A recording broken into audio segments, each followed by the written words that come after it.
जय श्री कृष्णा सभी को। गोप अष्टमी की सभी भक्तों को बहुत बहुत बधाई हो। हमारे कान्हा कृष्ण कन्हैया ने इस दिन गौचारण की लीला प्रारंभ की थी, तो इसीलिए यह गोप अष्टमी का उत्सव मनाया जाता है। तो आइए आज के वीडियो में हम अपने भगवान श्री कृष्ण कन्हैया लाल की गौचारण की लीला कथा अमृत श्रवण करेंगे। तो यह जो भगवान की अमृत कथाएं लीला अमृत होता है, इन कथाओं से ही भगवान को पाना बहुत ही सुलभ साधन है। तो कथा श्रवण करने से ही हमें भगवान की सानिध्य प्रेम प्राप्ति हो जाती है। और आप अपने भावों को सम्मिलित कीजिए और इस लीला में आप पहुँचें मन के द्वारा और भगवान के दर्शन करें।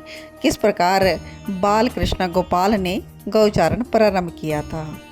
तो हमारे कन्हैया बहुत ही छोटी आयु के हैं और नंद बाबा के यहाँ पर बहुत सारी गैयाँ हैं।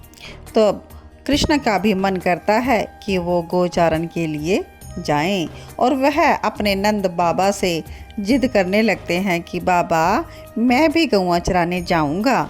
लेकिन बाबा बात को टालते हैं कि नहीं कन्हैया, अभी तो तू बहुत छोटा है और कैसे जाएगा।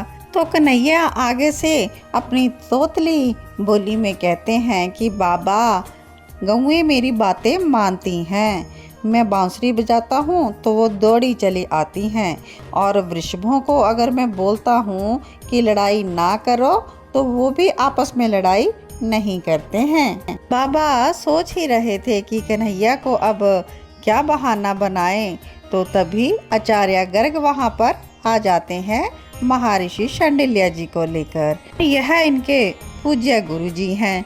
कन्हैया का नामकरण भी इन्होंने ही किया था।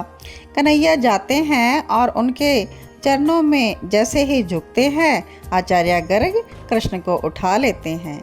ऋषि हैं वो, लेकिन कन्हैया को देखकर अपनी मर्यादा भूल जाते हैं। अब कन्हैया ने जब आचार्य गर्ग को देखा तो उनको पता लग गया कि मेरा काम बन गया, और उन्होंने आचार्य गर्ग से कहा कि आप मेरे बाबा से कह दीजिए कि मुझे गौचारण में जाना है। तो इस प्रकार कानों में जब यह बात कही तो आचार्य गर्ग के भी कानों में अमृत घुल गया जैसे, और उन्होंने बड़ी ही प्रसन्नता से ब्रजराज से कहा कि इन्हें भेज दीजिए गौचारण के लिए। ब्रजराज भी आगे से कहते हैं कि अच्छा, तो फिर आप कोई मुहूर्त ही निकाल दीजिए। आचार्य फिर झुकते हैं कन्हैया की ओर और कहते हैं कन्हैया कब का मुहूर्त निकालें। कन्हैया कहते हैं कल का ही मुहूर्त निकाल दीजिए। महर्षि शांडिल्य ने जब पत्रिका देखी तब कार्तिक शुक्ल पक्ष की अष्टमी तिथि थी। मुहूर्त की तिथि जानकर सभी को बहुत ही प्रसन्नता हुई और हर कोई मार्ग सजाने के लिए लग गए। बंधनवार, ध्वजा, पताका, तोरण सब और लगाए जा रहे हैं। रंगोली भी निकालनी शुरू कर दी है गोपियों ने कि हमारा कन्हैया अब गौचारण के लिए जाएगा। और वृंदावन की प्रकृति वो भी झूम उठी है। जो पुष्प कभी नहीं खिले थे वो भी खिलने लगे। सुगंधित सब तरफ से वयार चल पड़ी। पेड़ों पत्तों पर हरियाली छा गई, फल फूल सब और प्रकट हो गए। प्रकृति भी प्रसन्न है कि हमारे कन्हैया अब गौचारण के लिए आएंगे हमारे वन में। प्रातःकाल स्नान आदि से निवृत्त होकर समस्त गोप बालक कन्हैया के द्वार पर आ गए और कन्हैया को मैया ने उठाया कि आज मेरा लाला गोपाल बनेगा, गौएं चराने वाला बन जाएगा और गौओं को चराने जाएगा। और मैया बहुत स्नेह कर रही है अपने लाडले से, और स्नान कराया मैया ने। अपने कन्हैया को सुंदर पीताम्बरी धारण करवाई, मोतियों की माला गले में डाली और घुंघराले केशों को बहुत ही सुंदर तरीके से संवार दिया और छोटी सी लपटी भी पहना दी। और उन्होंने बालों में एक सुंदर सा मयूर पंख अपने कान्हा के लगा दिया। बाहर भी बहुत सारी भीड़ खड़ी है। गोप बालक सब आ चुके हैं, ब्रजवासी आ चुके हैं। आचार्य गर्ग, महर्षि शांडिल्य भी पधारे हैं और विपर वृंद भी साथ में खड़े हुए हैं। और ब्रजराज सुंदर रेशमी धोती पहने वो भी खड़े हैं। गोपियां भी सब खड़ी हैं सज धज कर, सब प्रतीक्षा कर रहे हैं नंदनंदन की। मैया ब्रजरानी सुंदर साड़ी पहनकर अपने 6 वर्ष के कन्हैया को गोद में उठाकर लेकर आती है। कन्हैया मैया की गोद से उतरकर स्वयं ही चल पड़े। उनकी चाल बड़ी ही अद्भुत थी। अब आगे पूजा की तैयारी हो चुकी है। हाथ में थाली लिए हुए छोटे से कन्हैया पूजन करने लगे।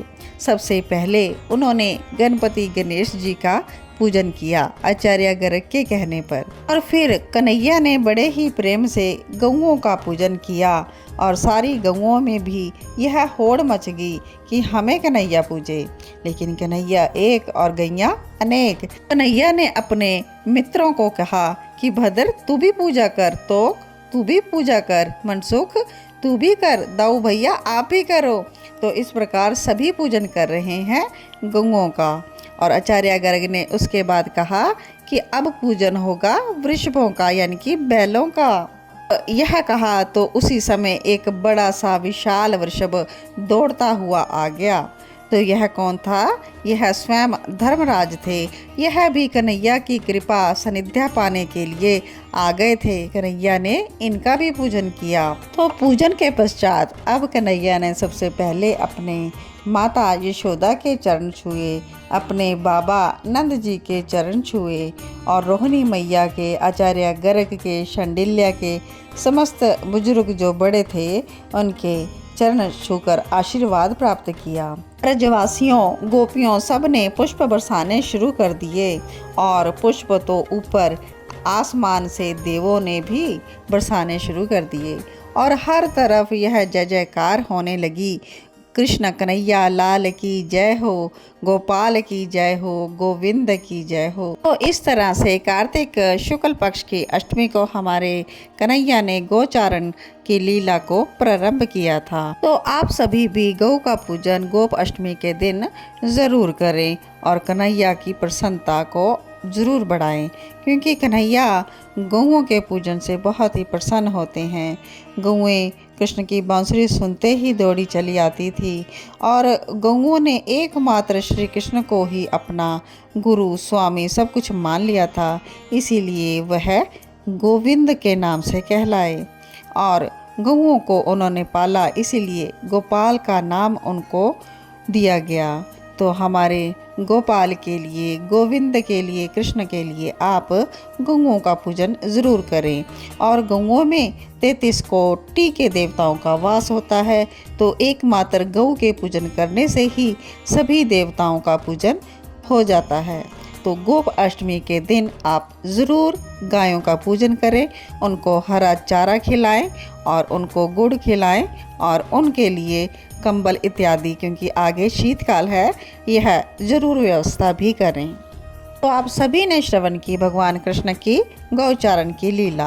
आशा करती हूँ आज की गौचारण की लीला आप सभी को कथा अच्छी लगी होगी, और आप इस वीडियो को ज़्यादा से ज़्यादा शेयर करें ताकि अन्य लोग भी इस कथा को सुनकर आनंद ले सकें और भगवान श्री कृष्ण की भक्ति में आगे बढ़ सकें। भगवान की लीला कथा ही हमें भक्ति में अग्रसर करती है। श्रवण एक ऐसी भक्ति है जिसके द्वारा कानों से भगवान की जो अमृत कथा है यह हृदय में प्रवेश हो जाती है, और हृदय में भक्ति के बीज डलते ही यह प्रेम का पौधा अंकुरित हो जाता है। भगवान हमें ज्ञान भक्ति देते हैं। बोलिए कृष्ण कन्हैया लाल की जय हो, गोपाल की जय हो, गोविंद की जय हो। जय जय श्री राधे।